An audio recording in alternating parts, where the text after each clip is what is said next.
রবীন্দ্রনাথ ঠাকুরের প্রথম প্রেম, লেখা রঞ্জন বন্দ্যোপাধ্যায়, কণ্ঠে আমি কবিতা দাস।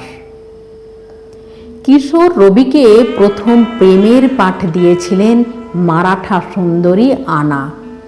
কবি যার নাম দিয়েছিলেন নলিনী। রবীন্দ্রনাথের বয়স তখন 17, বিলেত যাবেন। কবি এসেছেন মেজদা সত্যেন্দ্রনাথের আহমেদাবাদের বাসায়। কবি বিলেত যাবেন, তাই ভাইটাকে একটু কেতাদুরস্ত করার জন্য নিজের কাছে নিয়ে এলেন। ইংরাজি ভাষাটা ভালো করে বলতে হবে, বিলেতি আদব কায়দা শিখতে হবে, তাই ভাইটিকে এনেছেন। কিছুদিন নিজের কাছে রাখার পর সত্যেন্দ্রনাথ ভাবলেন রবিকে এমন একটি পরিবারে মেশার সুযোগ করে দিতে হবে যেখানে সব বিলেতি আদব কায়দা চলে।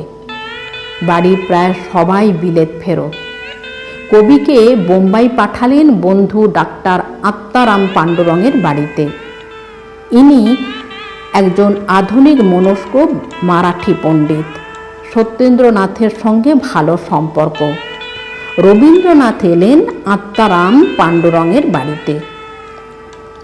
আত্মারামের মেয়ে অন্নপূর্ণা, ডাকনাম আনা, বয়স 20। কবির থেকে বয়সে 3 বছরের বড়।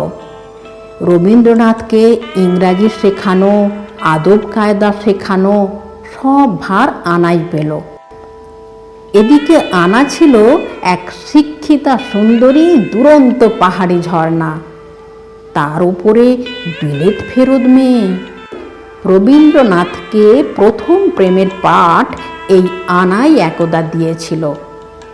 কিন্তু প্রেমের বিষয়ে রবীন্দ্রনাথ ছিলেন প্যাসিভ, নিরুত্তাপ, আর আনা ছিল অ্যাক্টিভ, সক্রিয়। আমারে তুমি অশেষ করেছ, এমনই লীলা তব, ফুরায়ে ফেলে আবার ভরেছ জীবন নব নব। কবিকে শেখাতে গিয়ে শিক্ষয়িত্রী আনাই প্রেমে পড়ে গেল কিশোর ছাত্রটির প্রতি। রবীন্দ্রনাথকে তিনি নতুন করে আর কি শেখাবেন? শুধু বাড়িতে পড়ে এত ভালো ইংরাজি বলছে, লিখছে। আনা অবাক, কি অপূর্ব তার ভাষার বিচরণ। কবি তখন ভারতী পত্রিকায় ধারাবাহিক কবি কাহিনী লিখছেন, আর সেই রচনার ইংরাজি অনুবাদ করে আনাকে শোনাচ্ছেন।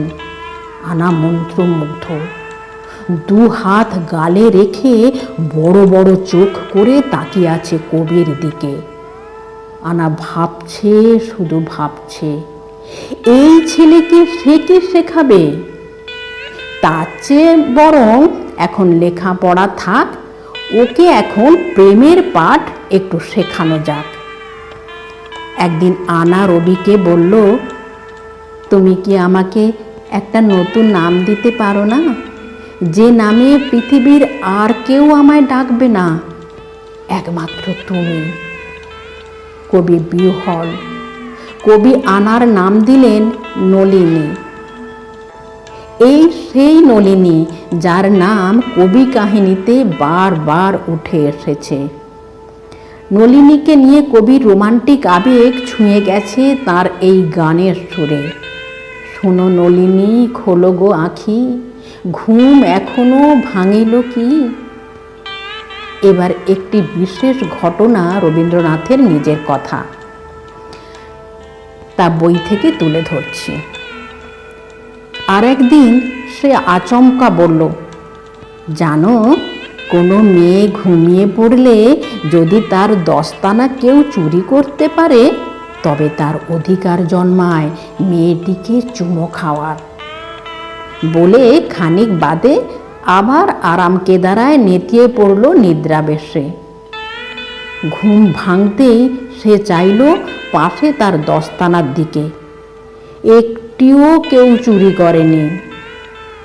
চুমু খাওয়ার লোভ দেখিয়েও আনা কবিকে দিয়ে তার দস্তানা চুরি করাতে পারল না, আর আনারও চুমু পাওয়া হলো না।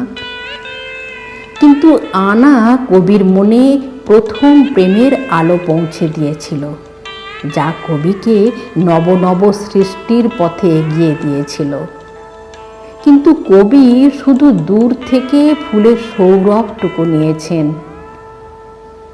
এরপর আনা বিয়ে করে তার পূর্ব পরিচিত বরোদার এক কলেজের উপাধ্যক্ষকে, আইরিশ যুবক, নাম হ্যারল্ড লিটলডেল। গভীর দুঃখের, বিয়ের পর মাত্র 36 বছর বয়সে টিবি রোগে আনা চলে গেল। কবি আনাকে সারা জীবন ভুলতে পারেননি। কবি ডিএন রায়ের সুযোগ্য পুত্র দিলীপ রায়ের সঙ্গে বন্ধুর মতন মিশতেন।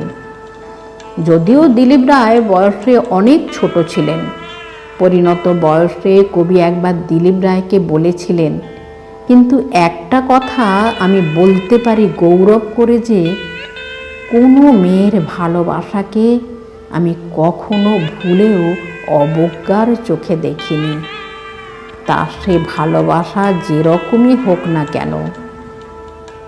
এই হলেন রবীন্দ্রনাথ ও তার স্বর্গীয় ভালোবাসা।